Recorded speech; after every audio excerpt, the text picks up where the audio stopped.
Hadirin saudara jamaah Jumat yang dirahmati Allah. Ada seorang sahabat Nabi Sallallahu Alaihi Wasallam yang ketika mendengar ceritanya Nabi Sallallahu Alaihi Wasallam kemudian meneteskan air mata. Sahabat ini bernama Abu Dujana.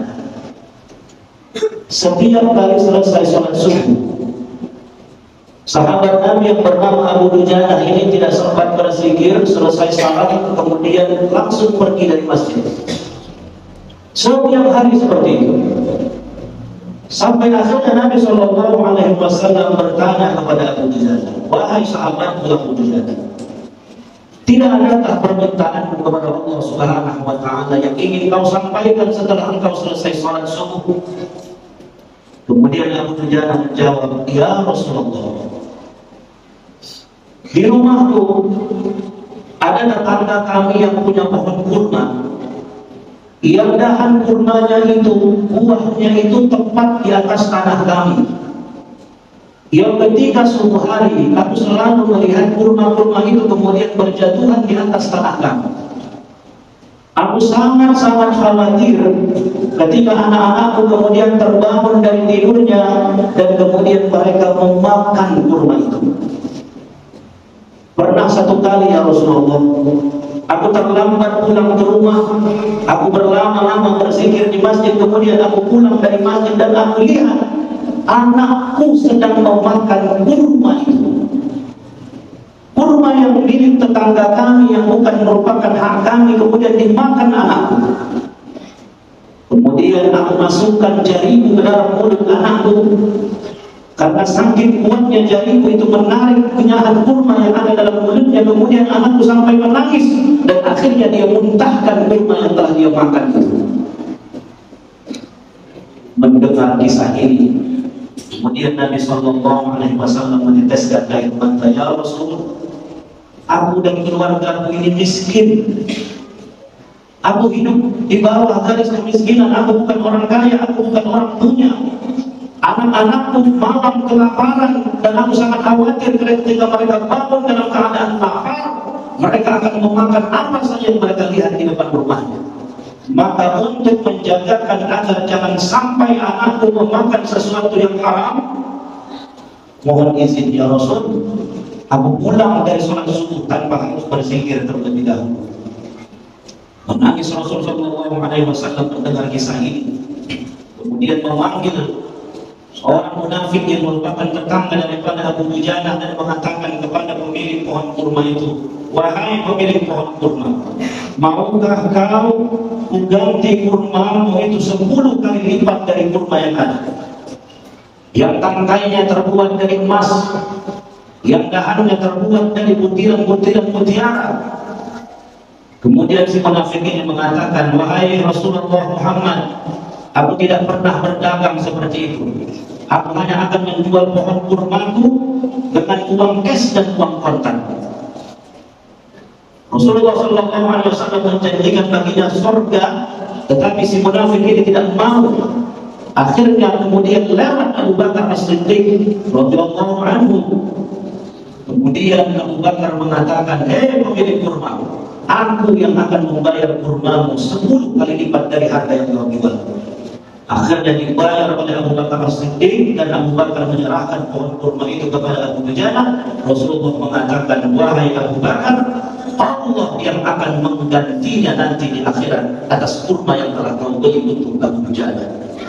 Pulanglah si munafik ini ke rumahnya dengan bahagia, dia bercerita kepada istrinya bahwa aku bahaya ini beruntung besar karena pohon kurma kita yang ada di halaman rumah kita dibayar 10 kali lipat tanpa harus memotong dan memindahkan pohon kurma. Maka walaupun itu sudah dijual, aku akan tetap memanennya, kata si munafik ini tadi.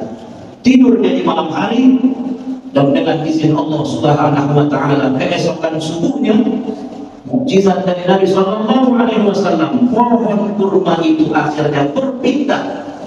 Yang awalnya di halaman si rumah munafik, kemudian pindah di halaman sahabat Nabi yang bernama Abu Dujana.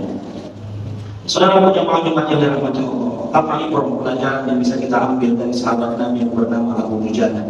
Pertama, rasa khauf, rasa takut, muraqabatullah, rasa takut kepada Allah Subhanahu wa taala dimanapun kapanpun, kemudian merasa diawasi oleh Allah Subhanahu wa taala, yang kemudian mendatangkan rasa takwa kepada Allah Subhanahu wa taala. Bayangkan saudaraku yang dirahmati Allah, dengan keadaan ekonomi yang sangat sulit, keadaan ekonomi yang sangat sulit, tetapi Abu Dujana tidak kemudian menjual imannya, tidak kemudian menghalalkan segala macam cara, tidak kemudian melakukan apa saja, yang penting dia bisa makan, yang penting dia bisa kenyang, yang penting dia bisa mendapatkan sesuatu yang dia inginkan. Tidak. Kisah Abu Dujana ini menjadi teladan bagi kita. Sesulit apapun kehidupan ekonomi yang kita hadapi, Abu Dujana mencerminkan dan mencontohkan bahwa jangan sampai ada sebutir kurma pun yang masuk ke dalam diri kita, terlebih ke dalam diri anak dan istri kita. Abu Dujana mengatakan kepada anaknya setelah dia korek kurma itu dari mulut itu, kemudian dia mengatakan, wahai anakku, jangan kau bikin malu ayah nanti di akhirat, nak. Jangan kau bikin malu ayah nanti di akhirat, nak. Seolah-olah Abu Dujana malu betul ketika dia membiarkan sesuatu yang haram masuk ke dalam mulut anaknya. Oleh karena itu, pelajaran berharga ini tentunya menjadi ibrah bagi kita. Di tengah-tengah pada hari ini orang sudah tidak lagi memperdulikan dari mana dia mencari hartanya, amin halalin, amin haramin, apakah sesuatu itu dari yang halal atau dari sesuatu yang haram.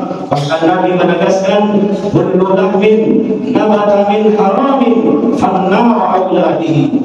Setiap daging yang tumbuh di dalam diri seseorang apabila tumbuh dari sesuatu yang haram, maka neraka tempatnya. Maka pada hari ini cobaan ekonomi semakin hari semakin berat. Tidak sedikit kemudian orang rela menghalalkan segala macam cara asalkan dia bisa mendapatkan apa yang dia inginkan. Mari melalui khutbah Jumat yang singkat ini kita jadikan ini sebagai teladan kita. Hidup harus punya rem. Betul kita ingin cepat kaya, betul kita ingin mapan, betul kita ingin seperti orang lain. Tapi kalau caranya harus melakukan sesuatu yang haram, maka ingat bahwa boleh jadi di dunia ini kita tidak dikenakan hukum dunia, tapi Allah yang maha hakim, yang maha adil dan bijaksana akan memberikan keadilan bagi kita di akhirat nanti. Oleh karena itu, saudara yang dirahmati Allah, akhirnya kita sudah berada hampir di pertengahan bulan Sya'ban yang mulia ini, 1446 Hijriah. Mari jadikan bulan Sya'ban ini sebagai bulan untuk peningkatan amal ibadah kita, sebagai persiapan kita untuk menyambut kedatangan bulan suci yang agung, yaitu bulan suci Ramadan. Maka Nabi Sallallahu Alaihi Wasallam dalam hadis riwayat Imam Ahmad, ketika ditanya oleh para sahabat, ya Rasulullah, kenapa engkau sering kali berpuasa di bulan Sya'ban? Nabi Sallallahu Alaihi Wasallam menjawab, zalika syahrun yughfalu anhu an-nas. Bulan Sya'ban ini adalah bulan yang sering dilalaikan oleh orang antara bulan Rajab dan bulan Ramadan. Rajab mungkin orang ingat karena Isra Mi'raj, Ramadan orang mungkin ingat karena puasa Ramadan, tetapi Sya'ban banyak orang yang melupakannya. Maka kata Nabi Sallallahu Alaihi Wasallam, zalika syahrun yurfa'u fihi al-a'mal. Padahal bulan Sya'ban itu adalah bulan yang diangkat amal-amal kita dan dilaporkan kepada Allah Subhanahu wa taala.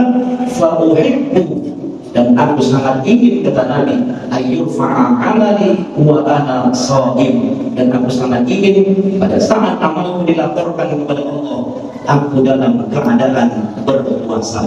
Maka saudara jemaah Jumat yang dirahmati Allah, di antara amalan yang paling afdal kita lakukan di bulan Sya'ban ini, memperbanyak puasa sunnah sebagai latihan bagi kita untuk memasuki bulan suci Ramadan. Kemudian mari kita buat target-target amal ibadah kita, sehingga pada saat di bulan suci Ramadan kita sudah punya target bahwa saya harus puasa penuh 30 hari, bahwa saya harus tarawih penuh kalau tidak ada halangan, bahwa saya akan mengkhatamkan Al-Quran, bahwa saya akan berzikir, bahwa saya akan bersedekah. Buat target amal sehingga pada saat Ramadan datang kita siap siap untuk melakukan berbagai amal-amal di bulan suci yang mulia nantinya.